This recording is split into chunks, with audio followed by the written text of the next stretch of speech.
Don't, Chris, you're going to make me choke on this watermelon Jolly Rancher. For those listening along at home unable to see this, I'm sucking off a cucumber. It's not good. I've not seen you in over... It's fucking delicious. I've not seen you in over a week, and I thought I'd better give you a treat. Not the treat I wanted. Not the treat I wanted at all. Your horrified expression as I just slowly raised this phallic green thing into frame. Well, now I'm going to bite the tip off while you tell everybody what the fuck they're listening to. What? You? Oh, God. You are listening to the mastication station on the internet. It's the Big Damn Cast. With me, the one who never says his name, and Christopher Johnson, the public figure and noted fool. And we're here to talk nitty news, geeky gossip, and all the stuff that's fit to make you pass the time until you finally expire of just entropy, just sheer thermodynamics. And this week... There are things to live for, though. What are there to live... Well, this week, what are the things to live for? What are the things that we've been living for? If anybody out there wants me to suck their cucumber, I just did that like a champ, But also, we're here to talk 2 complete season retrospectives of telly. Yeah. We're here to talk about a lovely little finale of Summit that everyone forgot was happening, and then some more of it came out. And we're also here to talk about the Hawkeye and Hawkgal and their ongoing shenanigans. Yeah. Yeah. Hawkeye. That's right. And I think the order will probably go. Well, first off, I'm just gonna bite the head off of this. Oh, I felt that. The order we're gonna go in.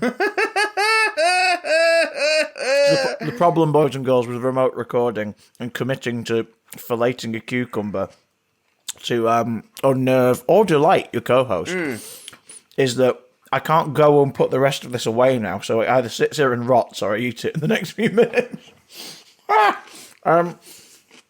We're going to talk about Doctor Who Flux last, including your emails. We're going to have a little chinwag about the Hawkeye show on Mickey's favourite streaming service. Hawkeye. Nice. We are going to briefly talk about Chucky, which is now available for UK viewers to binge on Now TV and Sky services. And before all that, though, Yeah. I watched Masters of the Universe Revelation last week. Oh, M.O.T.U. M.O.T.U. Part 2. It was, the final 5 episodes of the 10-episode miniseries snuck out like a, like one of the snake men would sneak out of Snake Mountain, I suppose. Like a poop sneaking out of a wet fart. Yeah, I mean, yours was worse. Tell me about it. Yours was definitely worse. And mine was incorrect, because the snake men don't live in Snake Mountain. What? That's where Skeletor's base is, so Wait! I need to sort that out. Where do the snake men live? Up your ass with that poop, apparently. Yes. Oh. Plays havoc when you're sat on the bus and you go over a speed bump. Yeah, too fucking right. Filthy boys. Without going into spoilers, because I feel that Masters of the Universe Revelation on Netflix is best enjoyed without knowing the details. Like, it honestly is best enjoyed without you having a clue what is going to happen. But all the people who got pissy about part 1 for a specific reason got all the things that they wanted in this half of the series. And what's wonderful is that they always were going to get it. This wasn't made as a response to part 1. The whole 10 episodes was made together, and production releases meant that Netflix put it out in 2 halves. And there is a nice sort of cliffhanger at the end of episode 5 that picks up in episode 6 with this. Are you telling me, Christopher, that people watched something on the internet and got pissy about it? Yeah, they got pissy because the majority of the first half had a female lead. That doesn't sound like people on the internet. That definitely doesn't sound... People on the internet are always so measured and reasonable. God. People on the internet can crawl up my arse and live with your bum snakes. Yeah, it's... We'll Master get back Universe to Revelation bum Part snakes. 2. Oh, yeah, we will, actually. Yeah, I didn't even realise that does cross over. Master of the Universe Revelation Part 2. Again, no spoilers, but if you're a big fan of the toys, you're going to get some obscure-ass characters making some debuts and some, like, reappearances in animated form, with some brilliant, like, guest stars playing those roles, even if they're 1 or 2 lines. You are going to get your core cast of, like, Liam Cunningham, Lena Headey, Liam Neeson, Mark Hamill. No, he's not in this. Sarah Michelle Gellar. Everybody's gonna deliver. Everyone delivers. Everyone fucking delivers in this. It is, voice acting wise, it is a fantastic cast in both halves. KFC delivers. McDonald's delivers now. Master of the Universe Revelation available on Deliveroo. Not sponsored, but if they'd like to sponsor us, you can start by sending us like some Krispy Kremes or something. That'd be nice. Somebody say Skeletor.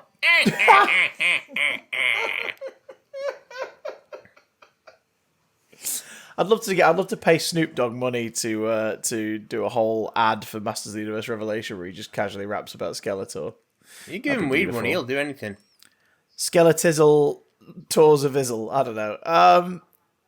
Yeah, it's beautifully animated. The action set pieces are some of the most like pleasingly balletic and elegant ones in some places, and in the case of episode 1 and 2 of part 2, some of the most brutal cartoon action I have ever seen, while still being on that PG-13 line. All right, I can dig it. Again, no spoilers, but like I'll give you one of the premises that rears its head in part 2. Give me a premise.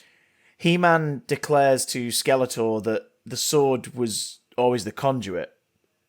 He lifts it aloft and screams, "I have the power! By the power of Grayskull, I have the power!" And Prince Adam becomes the mighty He-Man, and he doesn't have the sword; it's been taken. So we finally get to see what happens if Prince Adam just summons that power raw. Oh, and it's really surprising and really violent. If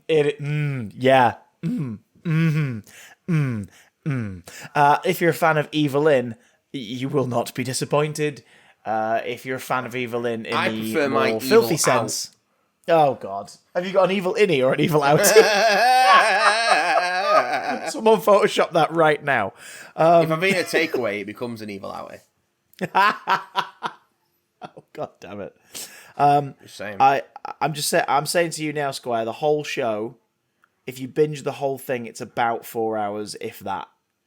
And I recommend just plowing into it. It is honestly one of the most interesting uses of a very known, ultimately kind of vanilla IP. Like, Masters of the Universe, He-Man the Master of the Universe it's this one thing and this is what it does. Yeah, all right. And the 80s cartoon taught kids stuff. Yeah. And the 2000s version, like, went ham and did something pretty interesting with it. This one's going, yeah, but what if we break your toys? And what if we put your toys through some serious shit? Then I'll be upset. And don't break my toys. I like my toys. This reminds you why you like them. This reminds you what stories came up with, stories you came up with when playing with them, based off of just that little caption on the back of the toy packet, a little thing that tells you who the character is, and then you came up with your own stories. This feels like a kid has sat down and gone, how do I tell the last story of these toys? How do I shot web? Yes. Fly, web, fly. Go, web, go. I dug it, and it was the first finale in these couple of weeks that I watched, and it was the first one that made me go, holy shit, people can really stick the landing. Stay tuned to see if that happens again. Spoiler free. Chucky season 1. Yeah, all right. The thumbnail star of our little tete-a-tete this evening. Now you're speaking my language, boyo. Chucky season 1. For hardcore fans of the Child's Play franchise, people who followed it, this is a continuation set after the most recent film, 2017's Cult of Chucky. And you will get payoffs for all that. But there's a reason this has become a massive hit in the States on the USA Network and Sci-Fi Channel, and it's because it is a boots-on-the-ground beginning chapter for a young audience. It follows a boy called Jake, and his hometown is Hackensack, New Jersey, which if you're a Child's Play fan, you're like, hang on, Hang on, that rings a bell. But they don't dawdle on it too long, because Jake collects old dolls. He mashes them up and turns them into art sculptures. He's a bit of an outcast at school. He fancies the crime podcast creator student Devon. The two of them clearly have a bit of chemistry, but Jake's been too shy to ask Devon out. He doesn't even know if Devon's into guys as well. It's all very awkward and adorable. He's picked on by the school it girl Lexie, who is played with like delicious aplomb by her actor.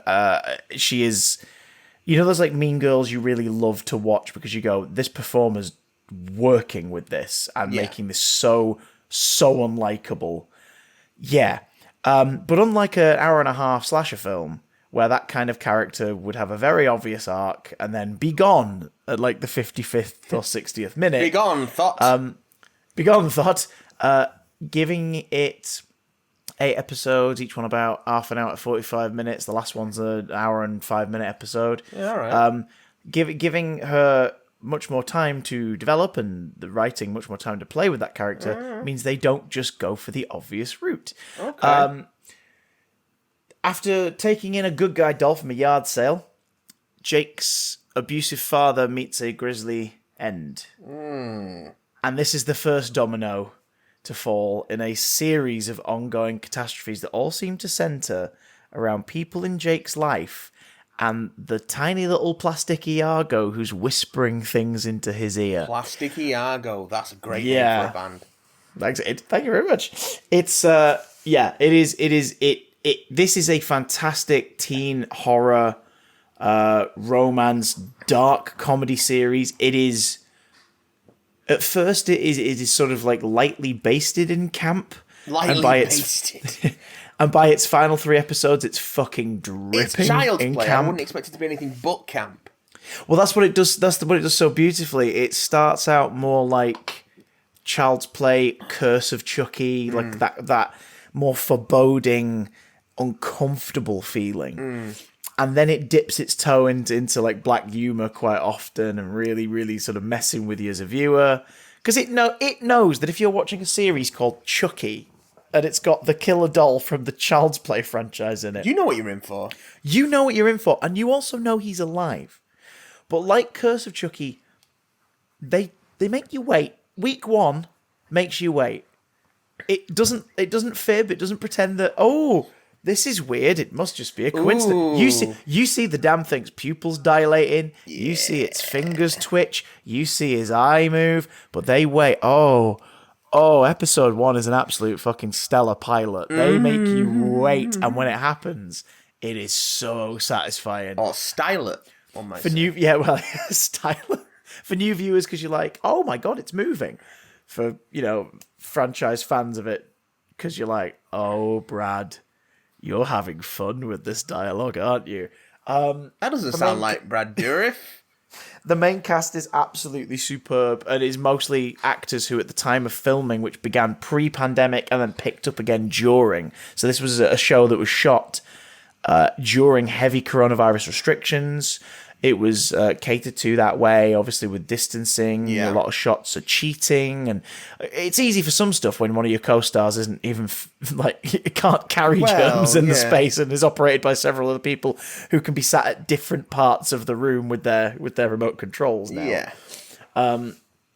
It was under all the difficult circumstances with effectively, a child cast, and yet this is probably the most charismatic and magnetic bunch of cast members I've seen in a new program in a while. That they are a delight to watch. Mancini's who's the showrunner and head writer, who's written every Child's Play movie except for 2019's remake by MGM and Orion. Don Mancini, I quite like that movie.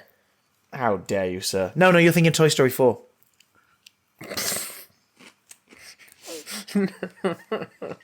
They came out on the same day, and they've both got evil dolls in them.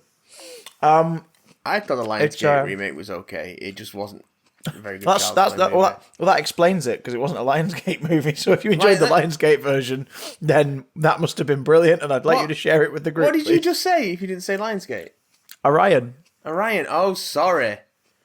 The galaxy is on the Lionsgate belt. I don't know. I remember that. Men in Black.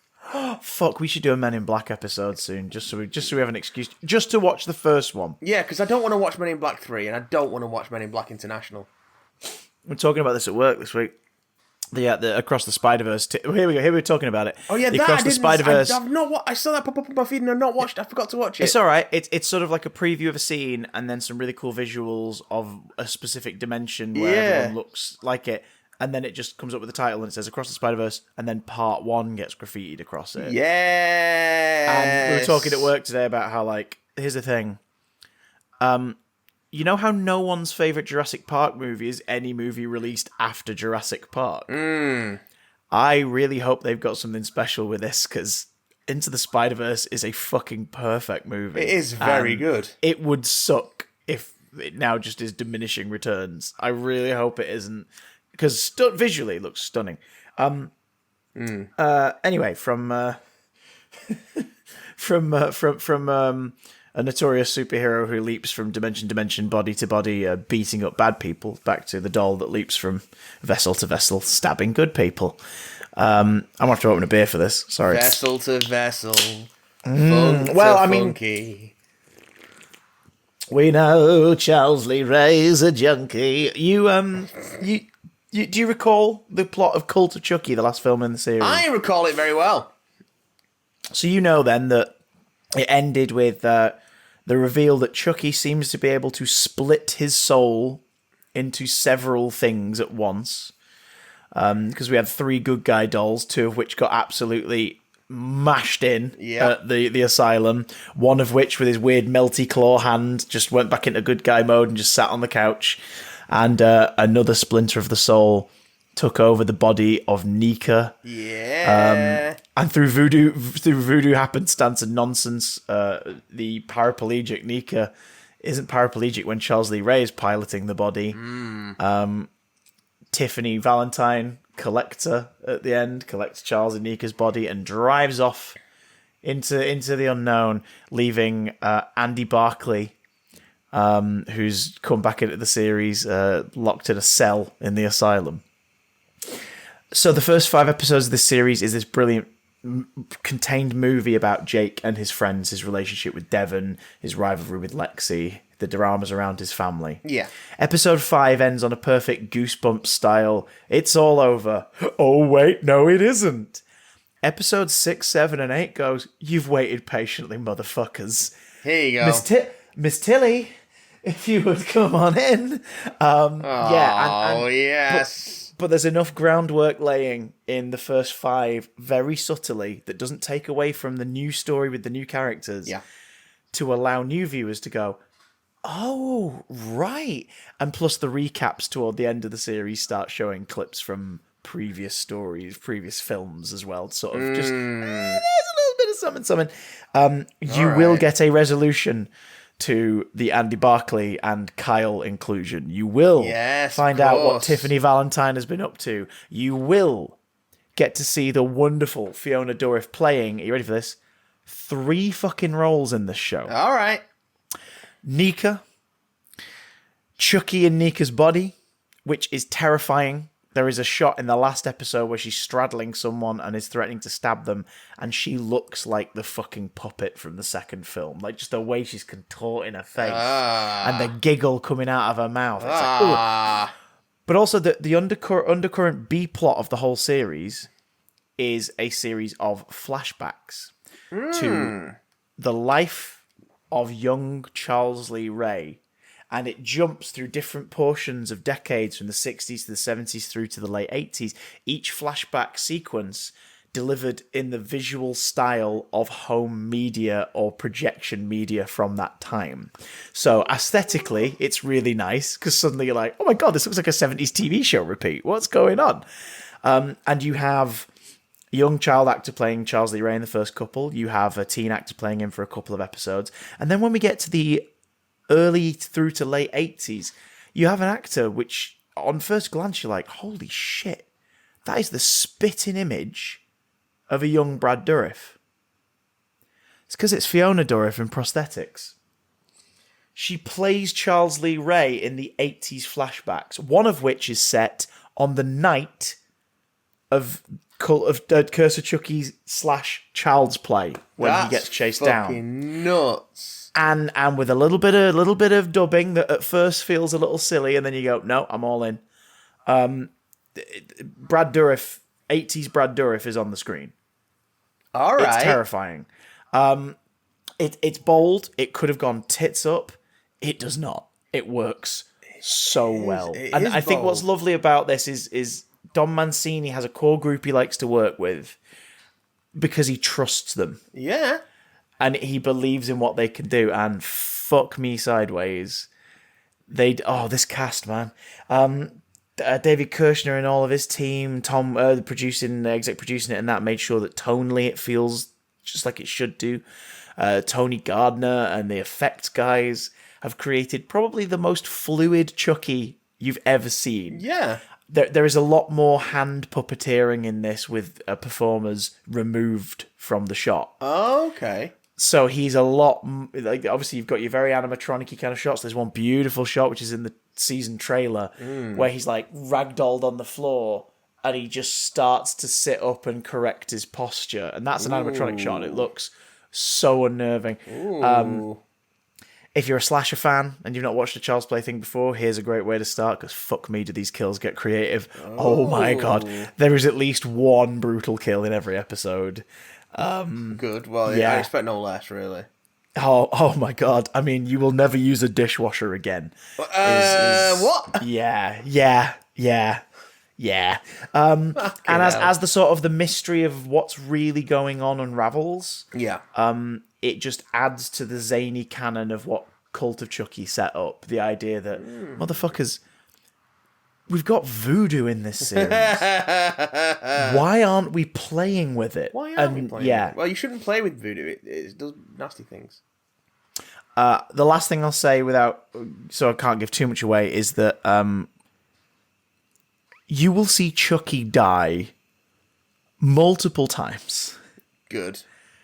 I won't say how that's even possible. Well, that's also something that we like from the movie series, is how are they going to kill Chucky this time? Like first film, burnt to a freaking crisp and cut to bits, and then his torso gets shot in the heart. Second one, he gets melted. No, he gets his hand cut off, replaces it with a blade. He gets sliced in half in a machine and sticks a tray to his waist, and then he gets hot molten plastic poured over him and then bulged into him until he explodes. Amazing. Yeah. Number 3, face gets cut off by a Halloween thing in a theme park ride. Yeah. And then he drops into a rotary fan and gets hacked to pieces. Number 4, gets shot in the heart. Number 5, his new body gets axed and sort of bisected, and all of his limbs get cut off by his kid. And again, no spoilers, but for those of you going, so Glenn and Glenda, you're going to get illusions as to what's gone on there. All right, okay. But I won't say any more on that. But I will say, if you've seen a meme doing the rounds of Chucky from about a month ago, having a conversation with the lead kid. Oh, yeah, I'm not a monster. Yeah. Yes, yeah. Episode 2, very briefly, he talks about how his dad treated him and stuff. Yeah. And he says, I have a queer kid. He goes, you have a kid? Gender fluid. And you're okay with it? And Chucky just, with all sincerity, just leans forward and goes, I'm not a monster, Jake. And it's like, I mean, instant meme status, that scene, because it is just sort of this weird thing of people going, see, even this psycho murderer living in a doll isn't homophobic or transphobic or come on. That's not to say, of course, he isn't a horrible fucking person still, because he's Chucky. On balance, though, does that make him nicer than J.K. Rowling? Quite possibly. Because Chucky's body count is fictional. Yeah, I said it. You're all excited about that HBO fucking reunion special. You seem to have forgotten. It's kind of interesting, because in that one line, you get the sense that, oh my God, he accepted his kids. Because in Seed of Chucky, he doesn't quite understand it. And he's very much like, no, you're a boy, and all this stuff. And it's like, oh my God, in that time, he's learned to accept it. Even after his kid chopped him into pieces. If he's been running around in his daughter's body, he ain't got fucking room to talk. You know what I mean? Yeah. Well, come on. Real life daughter. As to whether or not Glenn or Glenda are in the show, you'll have to watch. But I cannot recommend it enough. If you're a lover of horror, it's amazing. If you're a lover of the Child's Play franchise, it's fucking excellent. If you just like adorable teen romance, or just wanna see more genuinely relatable and not played up in a weird look at us, we're trying to tick a box kind of way, actual genuine heartfelt beautiful gay relationships on television, give it a watch. It's gorgeous. I'm so pleased with that, and I'm so glad that I definitely binged it all after it was released on Now TV and didn't watch it before then, because that wouldn't have been possible. Yeah, it would have been for me to watch it before then. But now that it's up, everyone go watch it. I recommend it. If you don't mind screams and hideous doll deaths, then go give it a watch. I love hideous doll deaths. I'm going to chew on this cucumber while you tell me about the mysterious Maya and who the fuck Uncle might be. Oh, so episode 3 of Hawkeye, starring the Hawk Guy and the Hawk Girl, but not those ones. Hawkeye episode 3 sees Kate and Clint escaping from the clutches of the tracksuit mafia, and the plot thickening as to what exactly the fuck is going on and who's what, and the beef between the tracksuits and Ronin, and also fills you in on Maya Lopez's backstory, the woman who would be Echo, and that her dad was killed, who was part of the tracksuit mafia and was killed by Ronin, and there was a mysterious benefactor who is referred only as Uncle, as to who, and I wonder who that could possibly be. But yeah, it's... Who's been liking all the Hawkeye tweets? It was Vincent D'Onofrio. Well, also adding fuel to that particular fire is Kevin Feige interviews this week, where when asked about plans for Daredevil in the MCU, he said, if we are going to stick with Charlie Cox. When it happens, if it happens, it remains to be seen. But we're going to stick with Charlie Cox. Oh, bless him. He's trying. Oh, he is trying. He's trying. He's trying. So all this is signs point to Kingpin. Watch it not be Kingpin. Watch it be fucking the Hood or Jack. something. No, it's going to be Jack. Like, I'll be honest, as soon as it happened, I went, my heart is telling me Kingpin, but my body is telling me swordsman. I reread the first trade of the Fraction Arja Hawkeye. My life is a weapon. Go get it, folks. Get it in your eye. And the car chase scene in this, I'd forgotten how much of it. It's really clever in how much of it that they've used, but how much of it they've put a twist on. For a start, they flipped it with Kate being the one shooting while Clint's driving, whereas in the comic it's the other way around. But a lot of the trick arrows and the gags, the trick arrows are the same, they're just in different places. And then, of course, the rocket arrow from the comic is replaced by just a great gag in this. It's like, I did not see that coming, and it was great. Just that soft focus, a very, very familiar logo, and my brain immediately, and I'm sure it was the same, was, they're not going to... They are. They're going to do it. Okay. They're going to do it. It was great fun. Shoot my arrow. And the USB arrow makes a reappearance in live action. USB arrow. which hits more now because of What If. It's like, oh yeah, the USB arrow. The US Barrow, surely. The US Barrow. Or is that a ship? On the good ship, Barrow.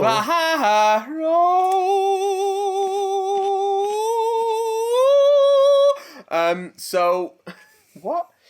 I don't know what happened there. Hawkeye, it remains good fun. It's spinning a yarn. It's spinning a mystery. That ticking clock is still going. The action remains really inventively choreographed and shot. Like the fight inside it's a KB Toys, isn't it? The old toy store. And it's compromised, so all the tracksuits have to move, and dialogue continues to be fun and snappy. It's good fun. I mean, what do you want me to say about Hawkeye? It's good. It's good fun. It tugged on the strings this week. Yeah, it did. Echo's dad, beautifully played. Scenes between him and his younger daughter, beautifully done. Oh, what's his name? What's that guy's name? Mr. I was fucking amazing. Yeah. Mr. That's his name officially. I was fucking amazing. He was pretty damn great. Echo's actor, I didn't realise she genuinely had a prosthetic leg. And is also genuinely deaf. Yeah, because for a moment I was like, hang on. Is that a thing? I'm just forgetting it? No, it's not relevant to the character at all, but she's the best person for the part. So they've gone, yeah, well, we're casting her. She can do the action. She can do the action so freaking well that, reminder everyone, she has a series coming up on Disney Plus at some point late next year. Alaqua Cox. Holy shit. Alaqua Cox. What a name. Wow. Okay. Sorry, cucumber. No, it's all right. You crunch on that cucumber. Alaqua Fox. I'm looking up the guy who plays Mr. Echo. Echo's Please, Mr. Echo was my father. Zahn McClarnon. Zahn McClarnon delivered. He's in all sorts of stuff. He's good. He is good. He absolutely delivered. Like, the opening of this was beautiful. Rivaled by the scene where Clint's youngest son phoned him. And he can't hear. Yeah. Yeah, that was Jeremy good. Renner's getting given some stuff to work with. It's really nice. It is like, nice. He's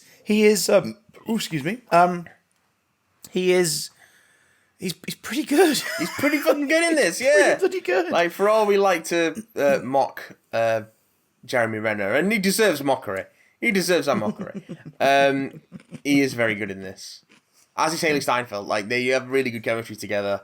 They bounce off each other really nicely. And they're both just really fun to watch. And I don't know what else I can say about Hawkeye other than it continues to be good. I hope it continues to be good even longer, and I dig it, baby. Baby cakes. Baby, can you dig your man? So from we come to it at last. Amazing finales, the great battle of our time, and a fun ongoing series, we reach. We've not talked to each other about this. We're recording this on Tuesday the 7th. Yeah, we have not of December. even hinted as to our feelings on either way. Should we do it? On the count of 3, just a very brief statement. What you thought of Doctor Who: The Vanquishers? 1, 2, 3. It was shit. I hated it so much. And if you're listening to this going, all right, bit harsh, I wish I was you. I didn't hate it. I just thought it like a lot of this, like most of this series, this 6 episodes, I was just like, and so it's just a lot of stuff happening.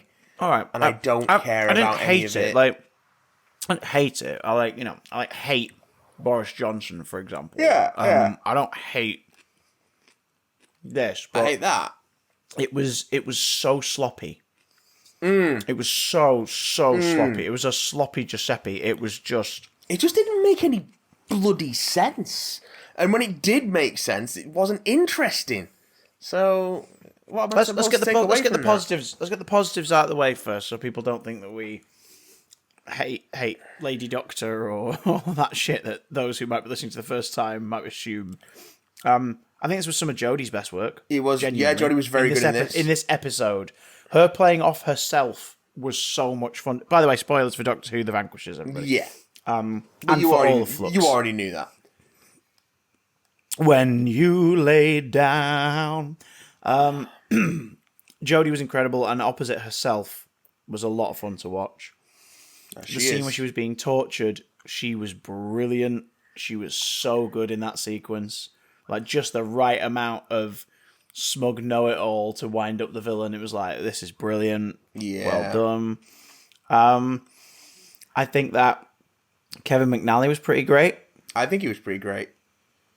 It was interesting that we ended up with 3 episodes of Mr. Gibbs. Yeah. It was. The Pirates Code turned out to indeed be simply just guidelines. How long till we get a Eustachius Jericho Big Finish series? How long till we get the Bell, Vinder, and Carvanista Big Finish box set? Like, Bell and Vinder Positives and stuff. Positives. Yeah, okay. I really like their performers.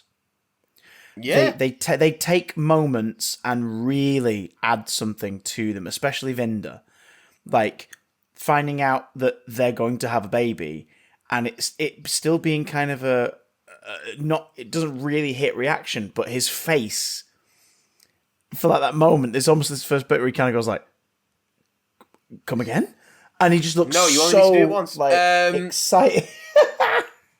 So excited and delighted, and then later on when he's listing off his very boring typical dialogue of them listing off their full title, but he mentions he's on a Lupari ship as he's doing it, and this isn't in the dialogue anywhere. It's all in how he performed that the part of that line, and then continued. I immediately got that, like, wow, Vinder's always wanted to fly one of these, and he's so fucking delighted that he's getting to fly one. And it was like, that's an actor reading the page going, yeah, I could add a shitload more to this, and has just done it. And I think those two did great work across the series. Yeah, and you're not what wrong. we saw of them in this was pretty good. You're not wrong there. I think Carvanista, the performer, did a really fun job. Yeah. I think the Mole Man, the Mad Mole. I love that he felt like he was in a completely different program. I wish they treated him like a different show. I wish the show had treated him like he belonged in this one instead of just going, and you're done, bye. Yaz can rock a hat. It's a good look for Yaz. Yaz. Yes. Yas, Minkan. Also, some sort of apology and reconciliation between Yaz and the Doctor was nice. That was my favourite. Been a dick for ages. That was my favourite scene. I'm going to let you in. I'm so sorry. It's like good, but it was my favourite scene because I just, wanted it. Yeah. I wanted it to happen. Yeah. So it did. So I'm a little biased, but I think it was played very well by both of them. I still think these Sontarans look fantastic. They look fantastic. I think Azure and Swarm look fantastic. And I think they look fantastic. Yeah, the biggest strength this series has had is its casting. Hats off to Andy Pryor, as always, because everyone playing their part brought something that wasn't on the page to it. Too right. And they worked their arses off. Yeah. Like every character, big and small, from the likes of Diane to like the guy playing Passenger, just having that presence in every scene. This just thing just stood there looking like a big bastard, big boy.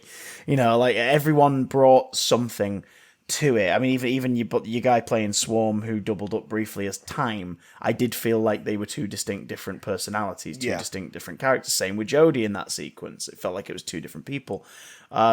Bringing in time-honored actors that they know can deliver, Joe Martin, Dan Starkey, like bringing them in to play roles here and there and flesh out the cast. I thought Claire was lovely. I'll be honest, I've never seen better absolutely wide-eyed with utter shock and terror acting on this show in the modern era.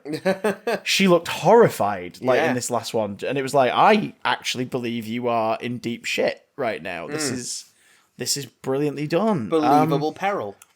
I think the visual effects this year have been really, really good, except for one, which was the Grand Serpent's little serpent. It looked like it had just been fucking placed in there and then it hadn't been finished. Yeah, his little butt snake. His little butt snake. I thought performance-wise, I thought he was very good. And I know you like a Boo Hiss villain, and yeah, and he was a Boo Hiss baddie. He was an opportunist mobster motherfucker.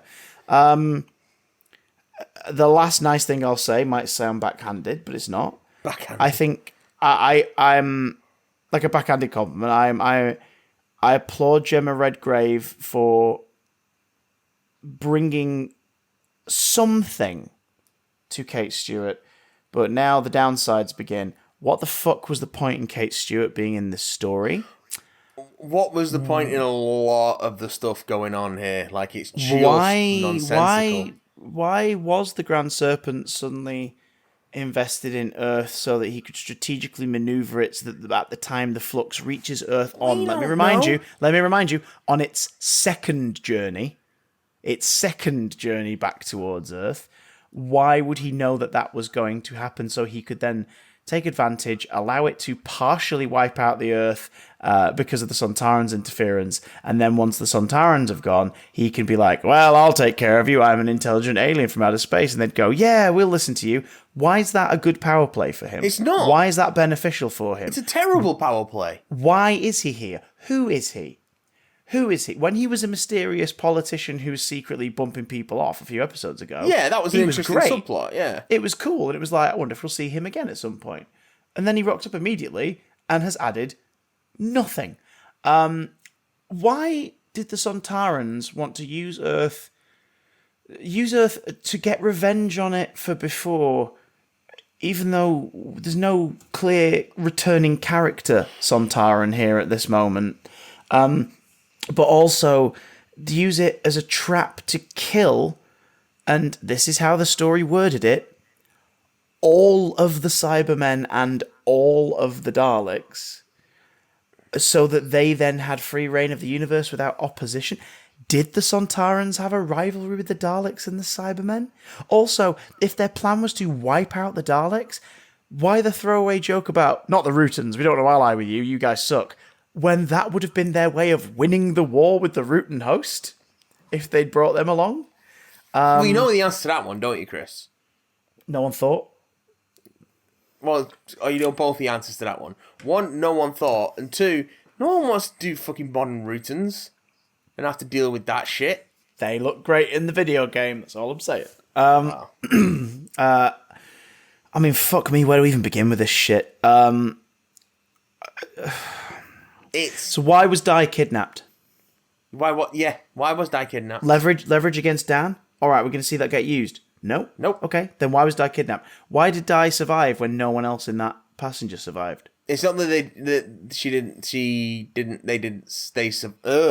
she just hadn't left. She hadn't been taken yet. But taken where? Again, well, why was she that was the only one who hadn't been taken? Exactly. If you were an evil villain, you were rounding up all your hostages for some nefarious purpose. You wouldn't randomly leave one of them in the prison on their own. Well, you'd get them all out. You did. Were they all in those like data mines that we saw them in briefly last week? Which I'm guessing, based on the description of the Sontaran PsyOps division, was a PsyOps thing where it was using their energy to fuel something.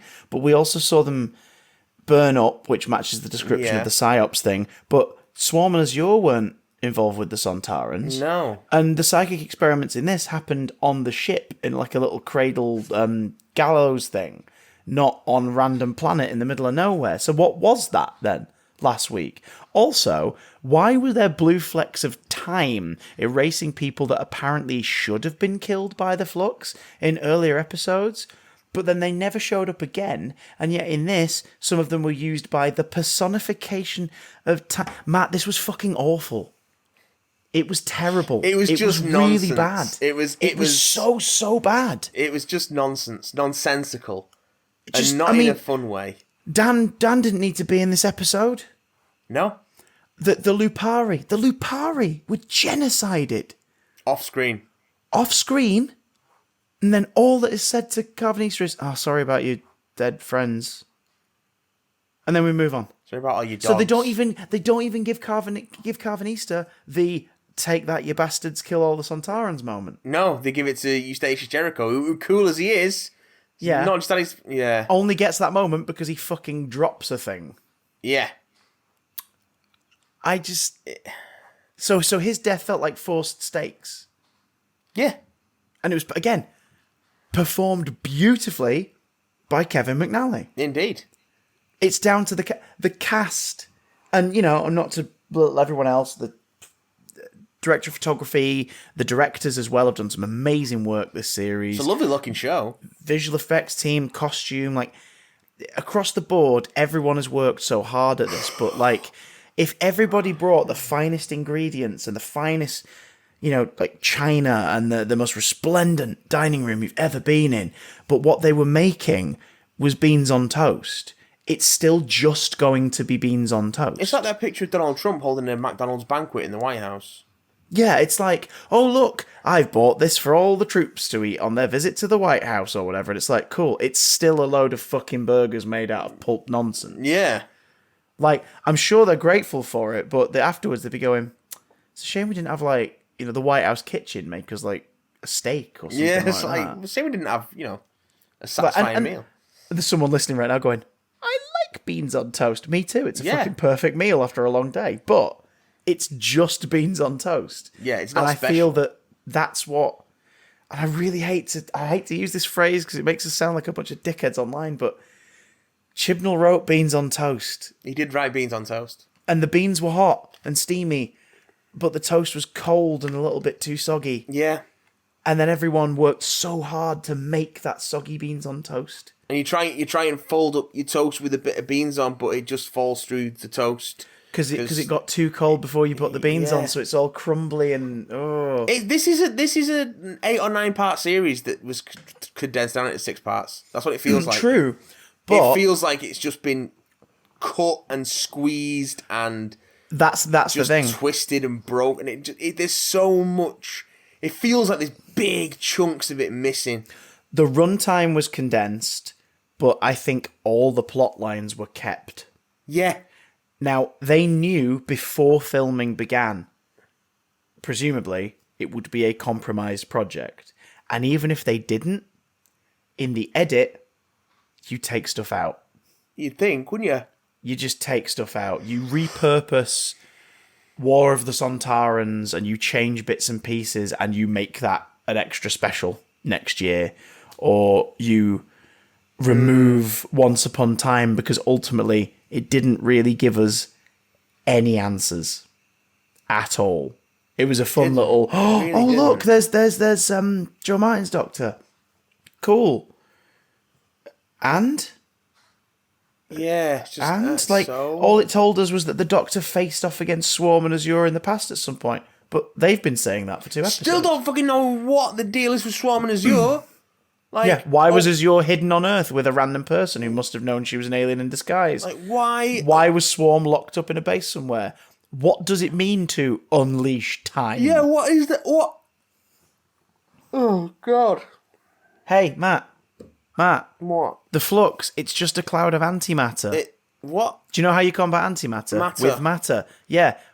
So what we're going to do is we're going to throw a load of ships at it. Hang on. Hasn't it been throwing itself at matter this whole time? Yeah, Wouldn't it have cancelled itself out at any other time? Yeah, it's nonsense. Also, isn't antimatter Omega's thing? Leave it for him. It's all he's got. It's all he's got. Yeah, he's literally nothing else. I didn't hate... Until he gets reborn as a Fifth Doctor. I didn't hate the fact that we were a crumbly Peter Davison running around Amsterdam. I love it. I didn't hate the fact that we didn't find out the secrets of the Doctor's past per se. I honestly didn't mind the idea that she's sort of taken it to one side and she's like, this is a big deal. Not today. I can't do it today. But I am worried that is going to become I'm keeping this from Yaz instead of I just can't deal with it right now. Do you know what I mean? Especially after they've just sort of reconciled, after the Doctor being a dick to her all season. If she's a dick to her again, I'm going to be so annoyed. Diane not wanting to go on a date with Dan. I had to... tell me if you interpret it differently. I had to assume it's because she's just been shaken by everything that's happened. That was the implication, I thought. Yeah. Yeah, but again, all of that was delivered through the 2 actors. Yeah. Not through the dialogue. And even then, I'm like, you've just shown us that she has been an absolute fucking queen and rocked the situation she was thrown into and survived. For her to then get out and just be like, yeah, but you were late to that dinner, so I don't know if it's time. It's just like, hang on. Hang the fuck on. It was time. It was time all along. They wanted to unleash time. Her or Dan saving each other at some point in the last episode would have at least added something to their relationship and allowed it to end on a bit of a, not right now, but ask me again in a couple of weeks. Just let me process this. Yeah. Because then you could have him leaving on a bit of a, all right, maybe. And that's when they show up and they're like, if you've got 2 weeks to kill, do you want to come on a trip? You know what I mean? Just like, you could end it on a bit of more of a bounce rather than a sort of, are we meant to be sad or happy or what is this? The long barrow cock tease not getting sort of answered, but implied to be part of the Doctor's past is like, okay, interesting. But also, who cares? Also, that poor fucking Ood. Yeah. He's trapped in a base between dimensions until he inevitably passes away of exhaustion or insanity. Almost like once we leave a location, everyone forgets about it. Hey, Mad Mole, you done? Go about that way. All right. Okay, I'll just walk out of the plot then. Are we gonna cut to a shot of him like closing off access to the mines in his day, and kind of having a moment where he's clearly like, I did do the right thing, just to himself, and then just go off at least to sort of conclude it? No. Yeah. Hey, Kate Stewart, what have you been doing? I've been leading the human resistance. Since when? What does that look like? Since last week. What does that mean? Since last week. All right, okay. What have you done? Well, I brought the TARDIS into this tunnel somehow. Yeah. And have you just been stood here then? Yeah. The whole time with the TARDIS? Is that what you've been doing? She's been rehearsing a big speech. But what big speech? Exactly. She didn't get to say it. She was superfluous. And then you've got this whole thing where the Grand Serpent's like, Kate Stewart. So you're like, and? It's weird, isn't it? It feels like we've missed something. He has the power to project another life form into someone's body and like clog off their oxygen supply by like filling up their fucking face and their arteries and stuff. Yeah. But he doesn't when he's got two guns pointed at him. Yeah. Oh, he's half man, half snake. I guess. But not entirely, because it's a separate entity, maybe? Yeah, but it's also the same. And then his fate, like, I liked his fate. I thought that was like, yeah, that's kind of cool. Like, shook a villain who, like, rules over stuff somewhere where there is nothing to rule. Yeah. Like, that's kind of fun. But then also it was just him looking back at the door going, oh. He didn't even get, like a parting shot. He sort of looks back as the door disappears, and then it cuts to the next thing. And it was like, hang on. Hang on. It's weird. It's just... Everything just felt a bit weird and curtailed and... just generally a bit crap. Now, I saw Twitter trying to figure out if the universe has been reset or not. Because during the, again, one of the good scenes where Azure was just basically talking to the knackered doctor and being like, why do you, like, save people? Yeah. Because it's the right thing to do. And she's like, right, but what I do, as far as I'm aware, is the right thing to do. Like, who are you to tell me that I'm wrong if what I believe in is right? I wouldn't tell you were wrong for what you believe in. Apart from you've been fighting her all season, so... Yeah. We're going to keep you alive and kill you repeatedly and so you can watch the universe die over and over again. Because what they're going to do, apparently, is use that machine at the edge of reality to reset the universe back to before the Flux and then unleash it again and again and again until they get bored because they want to watch the universe suffer. But there was no big moment where they went like, we've reset the universe so we can do it again. So, if the universe is fine and hasn't been, like, a third wiped out like it was in the first episode, then we don't know that it is, because they didn't make a thing of it. If the universe is still a third wiped out, that's a pretty fucking big deal, guys. It is a pretty fucking big deal. That's a really big deal. I guarantee also, they're going the Cybermen and the Daleks have been wiped out. Well, except for New Year's Eve. Yeah. Except for New Year's Day. Fucking hell. Did you see the full trailer for that? The TV trailer? No, just the one that was at the end Eve of the Daleks. Eve of the Daleks. So the one at the end is so brief because it's just, here we are again. Yep, here we are again. Exterminate. Our 3 leads get murdered. Credits roll. Yeah. The teaser trailer shows the 2 arriving, Daleks in this lockup. It's a storage like warehouse. You know, for when you rent out a locker and everything. Yeah, yeah. And then the trailer begins again with the establishing shot of the locker place again. And the Doctor, Dan and Yaz are there, and Dan's like, is anyone else getting deja vu? And then it starts again. So it looks like the plot is a time loop in this lockup. These 2 characters seemingly are aware that this happens, and there are Daleks in there. Okay, interesting. If you're going to do Groundhog Day, do it with a monster that will unequivocally murder everyone in the building. Yeah. So you can see multiple deaths. We like slasher horror. We were just talking about it. Yeah. So Sure, I hate the little weird eggs they've got instead of plungers now. I don't get it. Yeah, I don't that's understand weird. it. It looks odd. I don't hate the Gatling gun though. That looks cool. Gatling Dalek blaster. I'm here This for big it. old Yeah, little minigun, just I am rapid here fire. for it. Lady with the blue box, 5 rounds rapid. So we never found out what's wrong with the TARDIS. No. But in the next story, you can see in the new trailer, like, it is all cracked on the outside, like the promo artwork for New Year's Day. So is that a thread that's carrying over? If so, why wasn't that a little PS at the end of the story? It's not a thread that's carrying over because it never fucking is. It's just going to be forgotten. Yep. So frustrating, man. What's interesting is we've all spent, not just us two on air and stuff, the world who watch this sort of stuff, have all been talking about it for the last 6 weeks. So it's, for the first time in a while, it's dominated the sort of the pop culture conversation. To Flummox or Fluxmox the landing this much is kind of impressive. Like, I just, and I've seen others mention, like, they did what they could with what they were able to do, but I'm like, yeah, but Chucky was filmed in the pandemic and sticks its landing. Yeah, but did they do what they could with what they were able to do? Or did they just go, well, we've made 6 hours of TV, better get it out? Yeah. It's sort of become, you watch it once and you don't think about it and you have a good time, telly now. Yeah. It doesn't hold up to any thinking. It's become the perfect, I'm making tea while this is on in the background and catching bits of it. Oh, TV. God, yeah.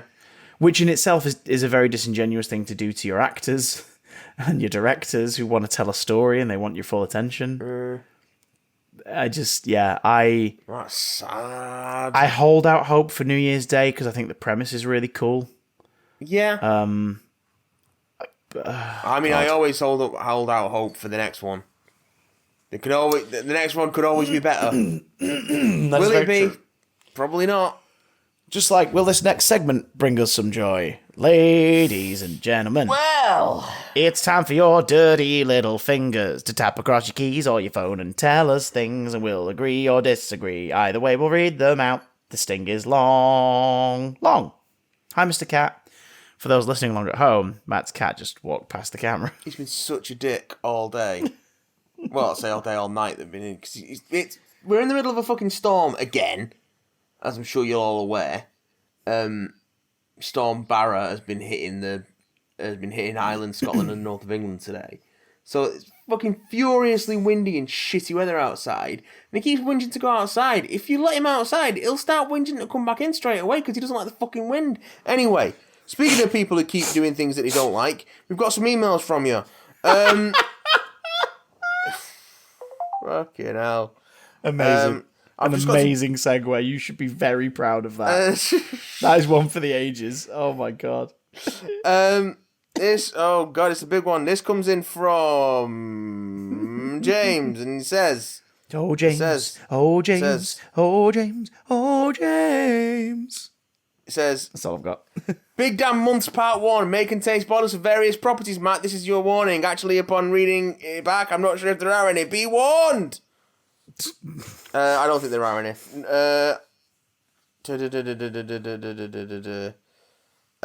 There are no spoilers. And I've seen all but one of the things that he mentions. Big meaty men. It's been a hot couple months. But now I'm back in the inbox, and I've seen some things.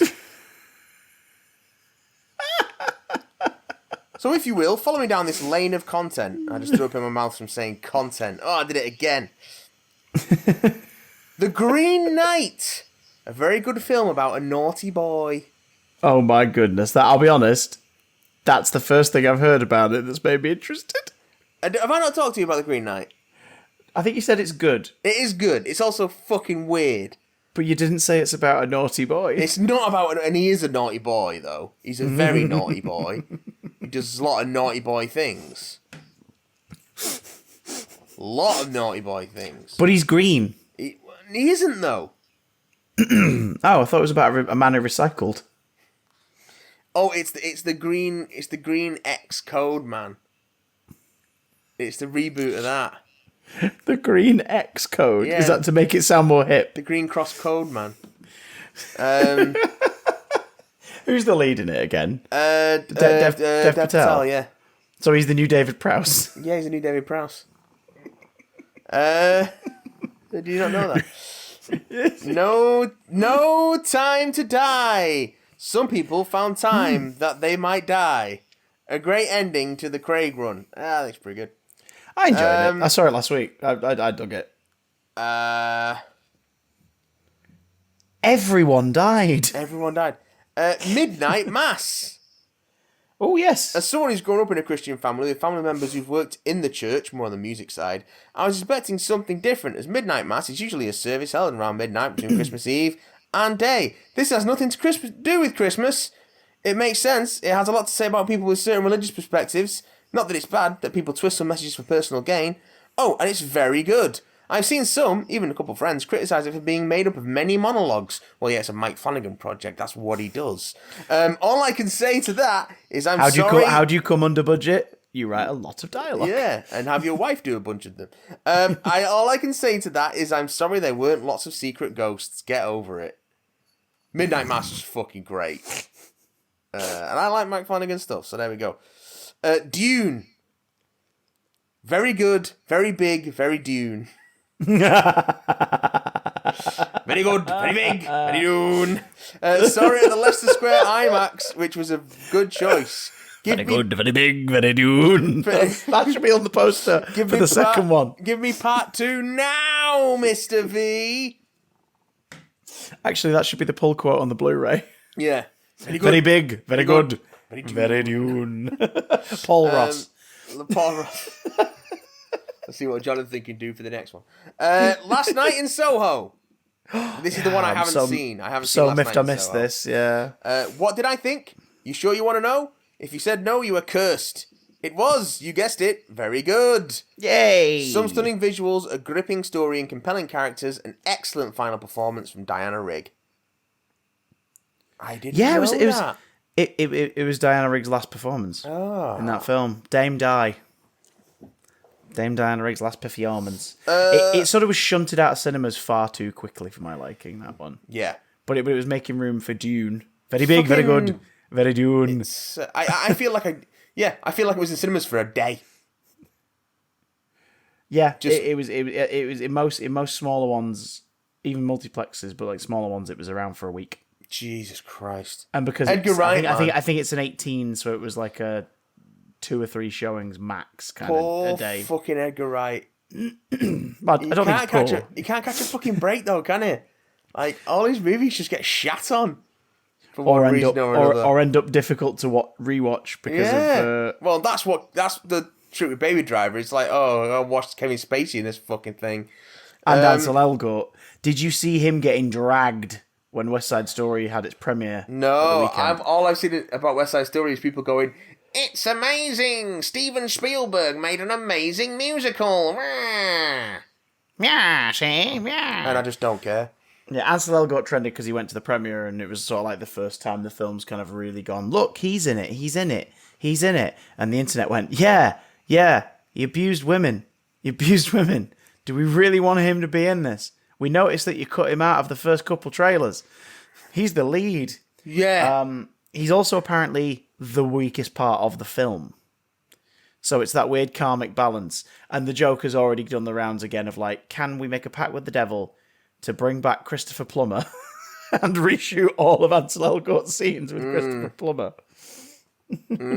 Or anyone else, really. Yeah. Just anybody else. Sometimes Steven Spielberg makes bad decisions. Anyway, part 2 comes next time. Have a good one. From a priest who just wants you to drink something that's definitely communion wine. I mean, James. Oh, filth. Midnight filth. Dirt sniff. This one comes in from Alex. Alex, hello Alex, how you doing on your phalanx? I don't know what a phalanx is, but I just pulled it out my arse. I keep it in my arse between the snakes. And they say, Dear Big, Dear Damn, And dear lads. Very big, very damn, very lads. Poor Swarm and Azure. They started off so imposing and charismatic, only to end the series playing second fiddle to Sontarans. I can't say I expected the Sontarans to return for the finale, as I'd been satisfied with War of the Sontarans. That, and I didn't think they really had the weight of other finale villains, something not helped by their mix of villainy and comedy. Wasn't expecting them to go a comic on the Sontarans this time round, but then they gave them a fucking chocolate addiction for no reason. Which is weird, because the idea, like, they sort of set it up with that, like, it's the easiest on the ground equivalent of the top up of the stuff they need to put into the probic vents. But then what they did was they had the Sontaran troops in there and a greedy general sending them out so he could gorge. It was like, hang on, these guys are about strategy. So wouldn't they just get in there, load up all the chocolate, and fucking teleport back to the ships? Or even have a scene like an equivalent of a scene in a war movie where like your battalion sit down and have lunch, like they make an encampment. You could have had them all sat there eating chocolate, and just have like a throwaway thing where like one of them kind of goes, "This pitiful human food is actually quite nice." Yeah. And you could have just had a very understated comedy with it, and instead they went full-blown comedy. And I sat there watching that scene going, you're all having fun in this scene, but you've just undone all the work you did in War of the Sontarans to sell us that, these guys are ridiculous, but they're also actually a threat. You just undermine it all with ridiculous because he got bribed. Because he got bribed with chocolate. Like, what the fuck? Oh, God. This episode really could have used a longer runtime, as it seemed like they cut for time wherever they could. This series, more like. Yeah. Most reaction shots I can remember were cut a second or two short, which was really jarring to watch. As much as I berate Moffat, for better or worse, his finales took me on more of an emotional ride with higher heights and lower valleys. I suppose consistency might be good for ratings, but the whole Chibnall areas felt consistently bland to me, with a few standouts that could have felt at home in previous eras. Do you think they filmed any more Dalek footage? Because to me it looked like they just reused footage from Revolution of the Daleks with different dome light flashes. Speaking of Daleks, I'm intrigued by the next time trailer suggesting Groundhog Day with Daleks. Once more, I'll go into the festive special open-minded but with lowered expectations. Hugs and kisses, Alex. Thanks for that, Alex. Cheers, Alex. Ooh. Yeah. I'm kind of at that point now where like my expectations are lowered enough that I could happily watch it on iPlayer a week later and not be too fussed. I mean, yeah. Yeah. I'm. Do you know, it's reset me. I feel like I'm back in Series 9. Because I was on board for the last two seasons. I was like excited to watch them. Yeah. When they came out, which I hadn't done since Capaldi started. Like I'd regressed to the just watch it on iPlayer, and to the point where I think there's still one episode from Capaldi's run that I actually haven't seen. Yeah. I can't. Lucy's the same. We're carrying on our rewatch when I get back home in January, and there's like 3 seasons that she saw by walking in the room at some point while I was watching it. Like that's how much of a disconnect it became around that time. Yeah. I think Series 11 won back a lot of goodwill from me. I was like, okay, some of these stories are missed, but the ones that hit really hit. Well, I wasn't a big fan of the Battle of Ranskor of Kolos myself. And then I enjoyed Resolution. And I was like, okay, that's the finale as far as my brain's concerned. That was fun. I enjoyed that one. Yeah. And then Series 12 I liked for the most part. And Flux had its moments, man. It really did. It had its moments. But when it came time to pay the piper, it unfortunately was like, nah, do you know what? You can take the kids. It's fine. It was just sort of like, oh, is that it? Is that all you're giving us? Yeah, I get you. Okay. I get you. I feel you, bro. Madness. Like, and I've noticed parallels between all the stories. Series 4 of the modern run, it starts to tease there's a prophecy the Doctor's going to die. Of course. And he will knock 4 times, or in this case, there's something. You're the master. What did you say about the master? It's like, oh god, we had a TARDIS full of characters from this series flying in the TARDIS all together, but I didn't get any of that rush of joy that you get in Journey's End, where it feels like a beautiful payoff and a reminder of why you love that show and the other two shows and everything. And this, it just sort of was like, and the dog's here, and the baby on the computer thing, and there's Dan's maybe date. Yeah, they never really explain what the deal is with the computer and the baby thing. Like, what is happening there? Matt, it's their, and I quote episode 3, as yet unborn child. Yeah, but... Which is a phrase that is completely sensical. What is the... Is it a computer that is looking after the baby but has its own consciousness? Or is the computer the baby? Are we on Rugrats / Baby Geniuses logic, where all babies are actually hyper intelligent, but they just can't communicate with us, and now they can? Is that what that is? Rugrats logic. Are we on Rugrats logic? Yeah. Is that where we're at? What the fuck is going on? Is what I'm saying. What is happening? I just don't know. I just fucking. Oh, it was so bad. It was so bad. It was so bad, and also like. Again, cover restrictions play a part, I get it, but like, it felt like for a universe-threatening story, it was a very small universe. It was very small, wasn't because it? these same 3 or 4 people kept crossing paths.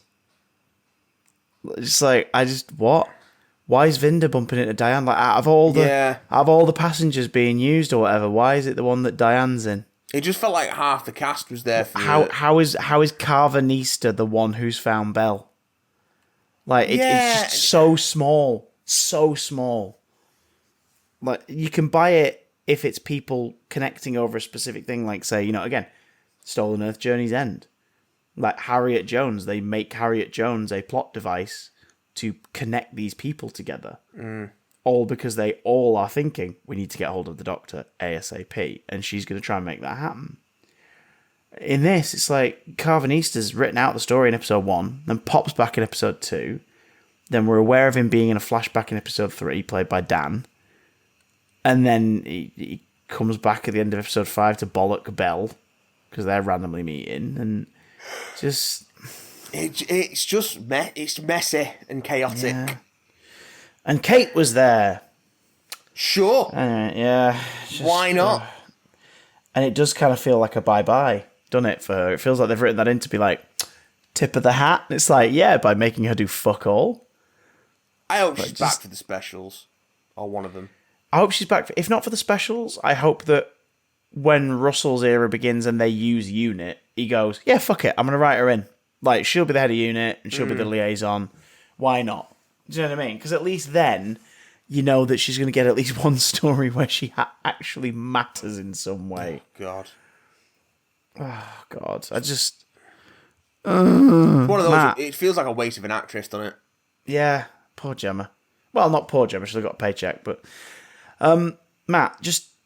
If you want a fantastic finale... Yeah. Just go watch Chucky. I will, at some point. It's really good. I'll get around to it. Each episode's like 35 minutes. You can binge it. It's great. And the last one's an hour, and it's... Chucky was like Survivors of the Flux, because I got to the penultimate one. I finished the penultimate one. I was like, I have no idea how they're going to make this work. I feel like I've been enjoying it, and now I don't get how they're going to make this work. And then I saw that the last one was like 25 minutes longer than the rest, and I went, okay. And in the first 2 minutes, it was like, I know exactly how they're going to make this work, and I'm interested to see how they pull it off. Okay, here we go. So like, it made the mistake of episode 7 not quite going, see you next week. It sort of went, and I was like, no, what's next week about? And then the moment next week begins, I'm like, okay then. Yeah. Whereas with this, episode 5 gave me feelings of, I don't know if they're going to pull this off. And episode 6 gave me feelings of, they've not pulled this off. I kind of wish I hadn't watched the series. Yeah. Like, oh my God. They've really not pulled this off. No. It felt bad. Oh. It was bad, and you should feel bad. I always feel bad. You specifically, because I'm blaming you for it. Oh, you little bitch. That's what I do! And to think I filleted a cucumber for you. This is what I do. I sit on you. If I fits, I sits. If it don't fits, I sits anyway. And to hell with the consequences. Do you lot have post Doctor Who Flux thoughts, sir? Then we want to hear them. bigdamcontact@gmail.com. Do we want to hear them? Yes, because I'm curious. This is one of those where the more I've thought about it, the worse it's been in retrospective. I also want to hear what you think of Chucky, Master of the Universe Revelation, and by the time you guys listen to this, episode 4 of Hawkeye will be out. So if you want us to talk about your thoughts on episode 4 next week, get them in as soon as humanly possible. Hawkeye the 4th. Hawkeye the 4th. Yeah, we want to hear your thoughts and things. Also, before we go, I just want to say a massive thanks to everybody who tagged us and both our individuals and our Big Damn profiles on Twitter and Instagram and whatnot this week for being in your Spotify Wrapped. That was lovely. That was really cool. It makes you realise that, people listen. You're like, wait a minute, what? Why the fuck is everyone mentioning it? Oh. Yeah, it's lovely to know in this big, wide fucking ocean of shows when you have every option under the sun that there are some folks who've listened to us enough that we've ended up in a fucking top 5 on their personal list. So thank you very much for that. Yeah, it's very humbling and honestly baffling, but I'm very grateful for it. Yeah, we're very confused, but we'll continue to to give you bullshit to listen to, I guess, for a while. We'll be back next week. Until then, it's your turn to suck something off. So what are you choosing? Your arse snakes. I choose chaos. I woke up this morning and I chose violence.